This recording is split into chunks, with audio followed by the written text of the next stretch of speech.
We finally get to see Cael Sanderson's wrestlers go up against the new program that David Taylor is building with Penn State and Oklahoma State getting to meet at the NCAA championships. And there are going to be a bunch of matchups that do not disappoint.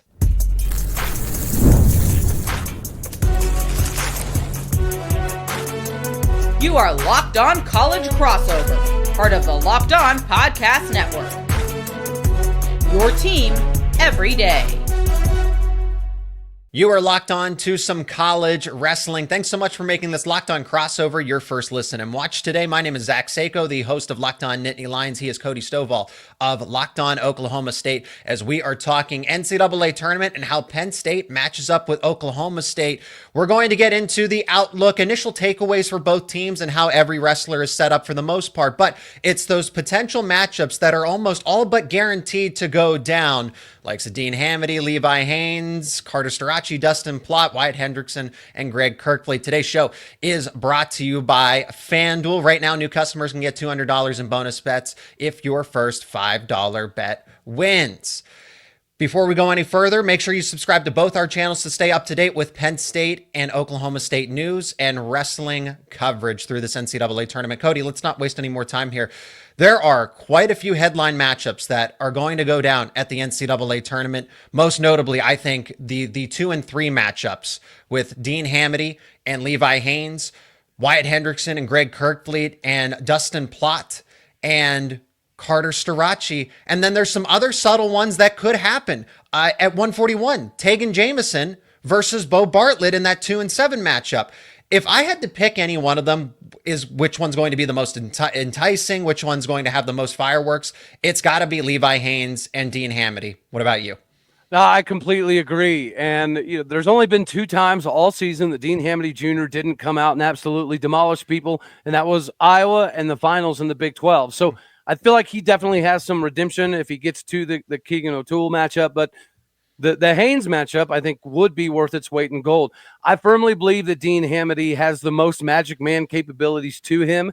Therefore, in big moments, he could find a way to do something crazy because, again, against Iowa and in the finals of the Big 12, those are the only 2 times he was somewhat reluctant to be aggressive, and they ended up being a hindrance to him getting those W's. So there's a lot of storylines that equal redemption capabilities.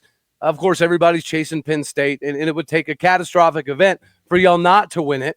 But we did lose to Iowa and Iowa City, and I can tell you if Oklahoma State fans are looking for more rivals, since we don't have Bedlam anymore in football, Iowa wrestling probably is going to be the new rival. That definitely sparked some fire in the Oklahoma State fan base, especially Angelo Ferrari.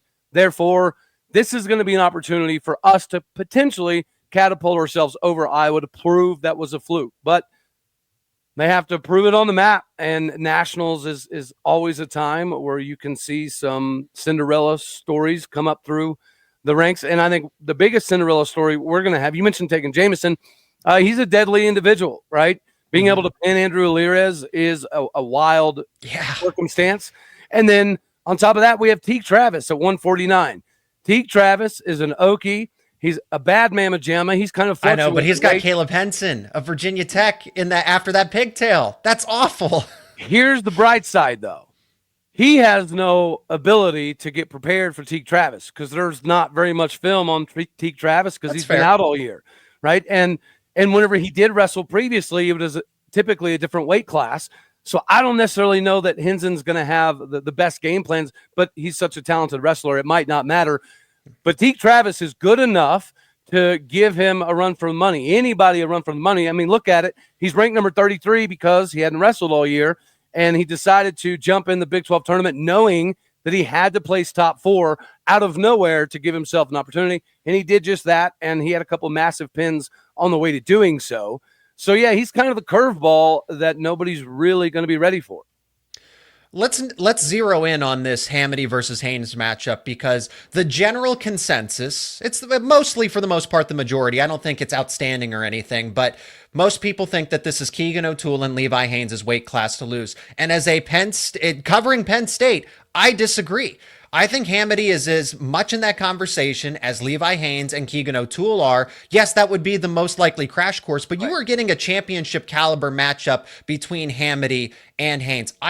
Everything that I've seen from Hamiti when he was at Wisconsin and then keeping tabs on him at Oklahoma State, it's not a sure thing that Haines gets past Hamiti. Now, while I have my confidence and I would anticipate that Haines would win that matchup against Hamiti, it is not a guarantee. Do not sleep on Hamiti. This guy he went to sudden victory with Keegan O'Toole. Cody, the thing that we have in common here is that both Hamiti and Haines lost in sudden victory to Keegan O'Toole.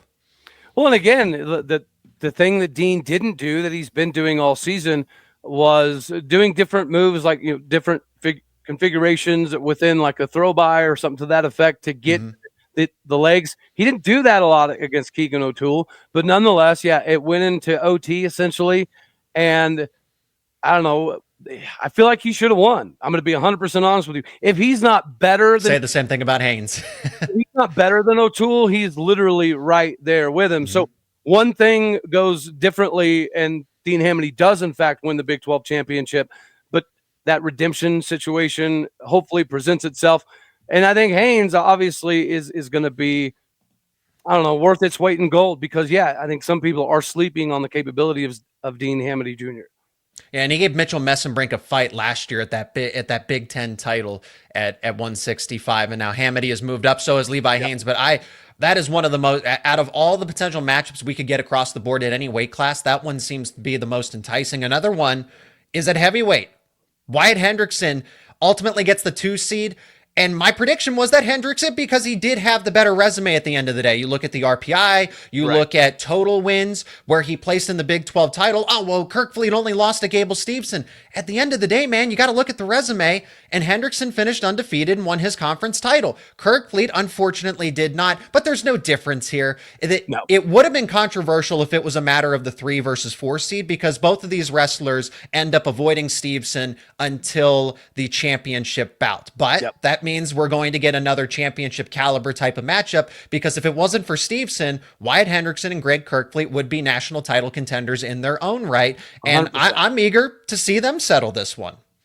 Well, I mean, other than Dean, Wyatt has definitely been the most intriguing storyline for Cowboy wrestling this season. He's been our closer, regardless of what the score is. When you get to the heavyweight division, we're always pretty confident. Now, of course, when you're talking about Greg and Gable, those are guys that are in a different stratosphere alongside Wyatt Hendrickson.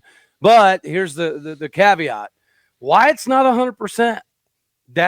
It's going to be interesting to see how he wrestles, because he got injured in the third period against Colton Schultz in the Big 12 championship, and I don't want to say it was necessarily serious, but it was bad enough that if we were not in contention, still in a tight race for the Big 12 title, I don't think he would have finished that match. So he doesn't have a lot of time to get healthy. I don't know how many pounds of tape you can throw on a wrist, but it's going to be interesting to see if his health is a factor. And you'd imagine that it is, because whenever you're in those tie-ups and crucial situations, it's going to be difficult for him, in my opinion, if he's not 100%. These aren't the only Penn State-Oklahoma State head-to-head matchups that are likely to happen. Remember, we talked about 141 with Beau Bartlett and Tegan Jamison. Everybody's going to be going after Carter Starocci to prevent him from that 5th NCAA title. Dustin Plott is going to be one of those wrestlers to challenge him. So we got a couple more hypothetical matchups to break down. Plott versus Starocci, Bartlett versus Jamison, and still on the way what to expect from both these teams overall. That is coming up next here on this Locked On Crossover. And today's show is brought to you by Nissan. We're all about the stats because numbers do not lie. And when it comes to the all-new Nissan Armada PRO-4X, the numbers are on an MVP level. With the ability to tow up to 8,500 pounds, it can quite literally carry the whole team, plus the gear wherever you need to go. It's powered by a twin-turbo V6 engine, delivering the strength and performance to handle highways, back roads, and everything in between.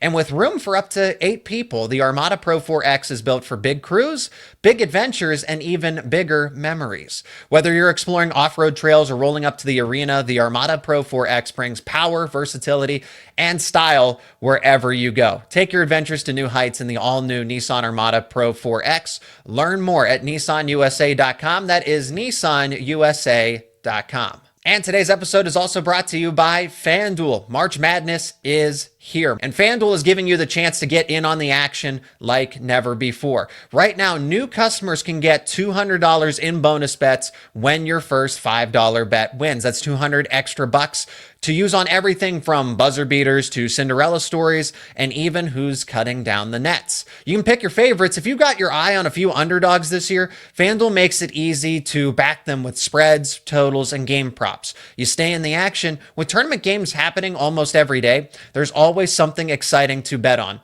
And it's easy. It's fast. The FanDuel app is simple to use, and when you win, you get paid instantly. There's no waiting around. So visit FanDuel.com and get in on the college hoops action all tournament long. Again, that is FanDuel, where you have your chance to get $200 in bonus bets if your first $5 bet wins. Carter Starocci is going after his 5th NCAA title. It's going to be unprecedented. And you use the words catastrophic event. I obviously, for all of society's hope and sake, I hope this doesn't happen again. I hope we never see an opportunity for wrestlers to go after a 5th NCAA title. So timing is everything in the sense because of the COVID eligibility. And Carter Starocci, I mean, it's the fact that he's going 5 for 5. It's not just about he's lucky that he even gets the opportunity to do that.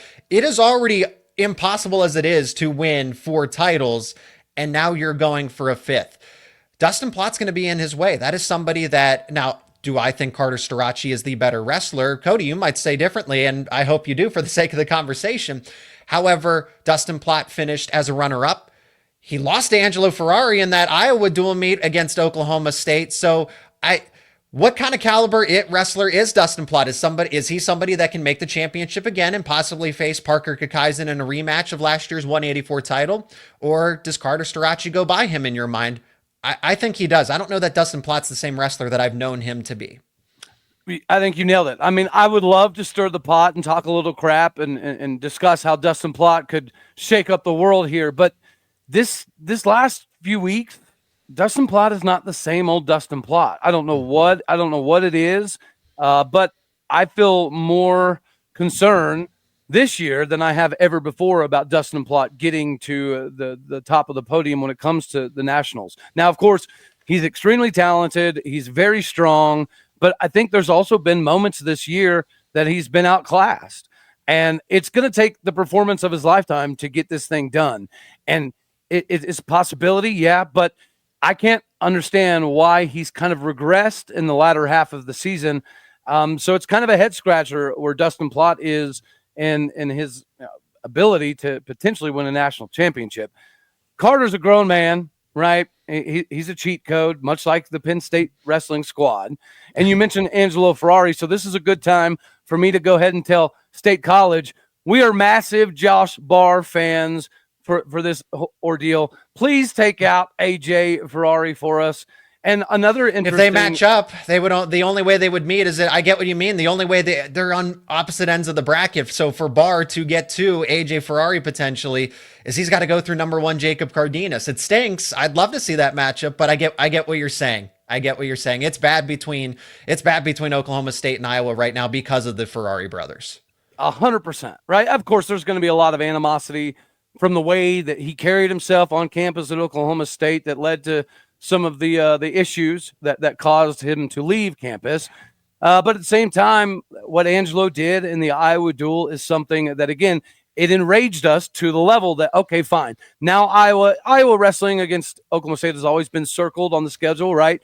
But I think that this most recent duel, especially with the arms race between us for who's going to be number 2, I don't know, man. This is going to be a good opportunity for redemption, because not only do we need to try to prove that the Iowa duel was a fluke and we were just way too hesitant to make major moves, but in addition to that, in the Big 12s, we sent 6 guys to the championship, and Northern Iowa almost caught us at the very end. Yeah. And if Wyatt Hendrickson would have not been able to come back and finish that match due to injury, we would not be talking about us being Big 12 champions. So the storylines between us and Iowa, I think they're even more enhanced now because of the animosity that was brewing in Iowa City. And I know you watched that duel. That fan base was pretty rabid. They were treating it less. They were treating it like it was a football game. So, yeah, I would love to have the conversation of us chasing down Iowa to take that number 2 spot. Just like I would love to have some degrees of separation between us and Northern Iowa to prove that we just didn't really show up in the finals for the Big 12s. Is there any concern that Dustin Plott doesn't get to that matchup with? We are assuming here that Plott gets to the semifinal and wrestles Carter Starocci. Is there a concern that he maybe doesn't reach that far? Yeah, I honestly don't think he does. Based off of what we've seen the last, few duels and even the Big 12 tournament, it's partial domination. So basically, if you're even with Dustin Plott or below Dustin Plott, he's going to win, point blank, period. Mm-hmm. But if you're ahead of him, he's having difficulty finding ways to win those battles or even get, some bonus points. And whenever it comes to the point differential, that's where the bonus points are accentuated the most, is in nationals. So I honestly, I would be reluctant to say that Plott would make it that far. Of course, I want him to. We know he's capable of it, but he's regressed recently, and it's kind of a head scratcher. And that's how I look at this 184-pound bracket. Outside of Parker Kakaisen and Max McAnally, I don't know that anybody is going to challenge Carter Starocci until the championship. Is there going to be added motivation by the rest of this bracket to try to upset Starocci? Absolutely, but you got to match his intensity. He already wakes up with the motivation and the drive every single day, regardless of a 5th national title. So good luck trying to match his intensity just to say, oh, well, we want to try to upset him, so we prevent him from this unprecedented accomplishment. You're going to need more than that. And I'm eager. In the final segment, I want to tap into Oklahoma State versus Iowa, because Iowa took a major step back at Big Tens. They disappointed extremely at Big Ten. So you say, well, Iowa and Oklahoma State, I don't know that it's as close as Nebraska might be the bigger enemy in this case. But I do want to get to Beau Bartlett and Tegan Jamison first, because Beau Bartlett has had a phenomenal season. He's defeated Jesse Mendez twice, the reigning national champion, the reigning Big Ten champion, somebody that Beau Bartlett lost to 3 times in a row, and then he got 2 wins against him. I'm surprised that he's not the number 1 seed. I didn't know that the Big Ten, because he defeated Brock Hardy head-to-head in the regular season. He beat Jesse Mendez twice. He only has 1 loss. I guess the blemish is the third placement at Big Tens, where Brock Hardy won at Big Tens, but when you have 2 fewer losses, you defeated him head-to-head. You defeated Jesse Mendez not once but twice. I think that's enough to get you a number 1 seed. I digress. What it does mean is that Tegan Jamison as that 7 seed and Beau Bartlett are most likely going to match up. And there are some people that don't have as much confidence as I would in Beau Bartlett, and as some other people as well. But Tegan Jamison is going to be no slouch. That is a difficult 2 versus 7 matchup if and when it does happen in the quarterfinals. I do expect that one to happen, because Tegan Jamison is kind of the wild card. Should he win some of the matches he does? No. Does he put himself in a position to lose a significant amount occasionally? Yes, he does. But he's so crafty, and especially in the scramble scenarios, that he's really good about getting people in very bad spots. And when you can start racking up those back points and things of that nature, that's when he gives himself the capability to not only win, but as we just saw with Andrew Alirez, who I had winning the Big 12s, by the way, he made Andrew look very elementary very quickly. So Tegan is good enough to make anybody look silly, especially if you get him in a scramble scenario. But, he's not likely to make it all the way to the championships, but he's definitely proven multiple times this year he can beat anybody. He can put people in positions where he racks up bonus points. He can pin almost anybody in the country. So, I think that is a match that we will see.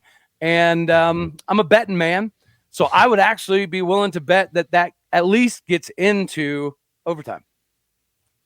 Some other matchups that we could potentially see, but they're not as high profile, if you will. At 165, Mitchell Messenbrink versus Cam Amin. I respect Cam Amin, but we've seen Messenbrink defeat Amin before, if I'm not mistaken, and Messenbrink is the odds-on favorite to win at 165. Amin, hopefully he does finish on the podium there. Josh Barr and Luke Serber, the odds of that happening, they're on the same side of the bracket. But that means that Serber would have to defeat Jacob Cardenas. That means, and so I'm already not giving the best odds for Barr to, he could absolutely, he's defeated him once this season, but Barr and Serber, it's unlikely, but it is possible. And then at 157, Tyler Kasak, and if Caleb Fish would have to go on the run and upset a lot of folks to get to that semifinals bout where they would meet. So unlikely, but other potential matchups just to keep an eye on. But I think that, as we know that Penn State's going to run away with the team title, by how much will they reset those records? So overall expectations that we promised, could Oklahoma State finish in second with the step back that Iowa took, but Nebraska stands in the way? Other schools could get in the way of that, but I do like Oklahoma State's chances. That's coming up next here on this Locked On Crossover. And today's show is also brought to you by Monarch Money. Ever check your bank account and wonder, where did all my money go? Between dining out, online shopping, entertainment, it's easy to lose track of it. And that's where Monarch Money comes in. It's your personal CFO, giving you full visibility and control over your finances. Monarch Money isn't just a budgeting app, it is a complete financial command center where you can track all of your accounts, investments, and spending in one place. So you stop just managing your money and you start building wealth. You'll get surprising insights. So when I've started using Monarch Money myself, and I've realized just how much money was going in certain places, whether that was subscriptions or food delivery. And now you have the chance, like myself, to budget smarter and save more. It's an all-in-one convenience. Instead of juggling the multiple apps, you can use Monarch to check your finances, track your spending, and even plan long-term goals. And you have easy collaboration. Managing money with your partner is smoother than ever. You can track your shared and personal accounts, set goals, and stay on the same page without stress. Take control of your finances with Monarch Money. Use code LOCKEDONCollege at monarchmoney.com for 50% off your first year. That is monarchmoney.com, code LOCKEDONCollege for half off your first year. All right, so how did the team standings look? Overall expectations, I think Penn State has another chance to reset the same records that they did ago. They want to try to accomplish all of these different. They have a checklist. Cale Sanderson's not going to outright say, hey, this is what we plan to do, X, Y, Z. The goal is to just show up and fight, show up and compete. That's what Cale Sanders, and it's why Penn State's so successful. But if I had to outline actual tangible goals that they're obviously trying to attain, get 10 All-Americans, get all 10 on the line because they're all entered in. And as of right now, based on the seeding, they are at 8 or higher. Braden Davis is the lowest seed at 8. Everybody else is top 4. So the anticipation is that, okay, Braden Davis might be the one that's 50-50, doesn't get on the podium, but 9 wrestlers for Penn State should be expected to finish no lower than All-America status. And then how many finalists do you get? Do you get more than 6 like you had a season ago? Penn State went 4-2 in the NCAA finals. Can they get 7? I know that's not easy, but that's what they're aiming for. Can they break that points total of 172.5? Can they get more than that? They're currently Intermat has them projected at 158, and that's where that second place title, that second place team title gets intriguing because Iowa, Nebraska, Oklahoma State, maybe in Minnesota. I'm a big fan of, I'm not actually a fan, but I like this Ohio State. I give Ohio State wrestling a lot more credit than people do. I think there's a lot more potential there with them. So are they going to be able to steal points away from Penn State in the process to prevent them from that? And the margin of victory. They defeated Cornell, the second place team, by 100 points.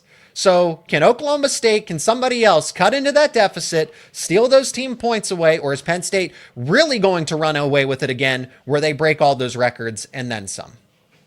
I don't know if they're going to break the records, but I'd imagine you get really, really, really close if you don't. And you already mentioned it, right? Iowa, they showed up for the Oklahoma State duel, but unfortunately that was their Super Bowl. Then they forgot that they had a Big Ten championship to try to have an opportunity to win. So I think because of that, and again, some of the redemption capabilities that we're looking at from our standpoint, that arms race for 2 is going to be worthwhile. If they wrestle like they did in the Big Tens, we'll have an opportunity. If they wrestle like they did against us, then obviously that completely changes the game. And then, of course, you're going to have some other teams that have individual championship level guys that can step up and cause some chaos in the point system.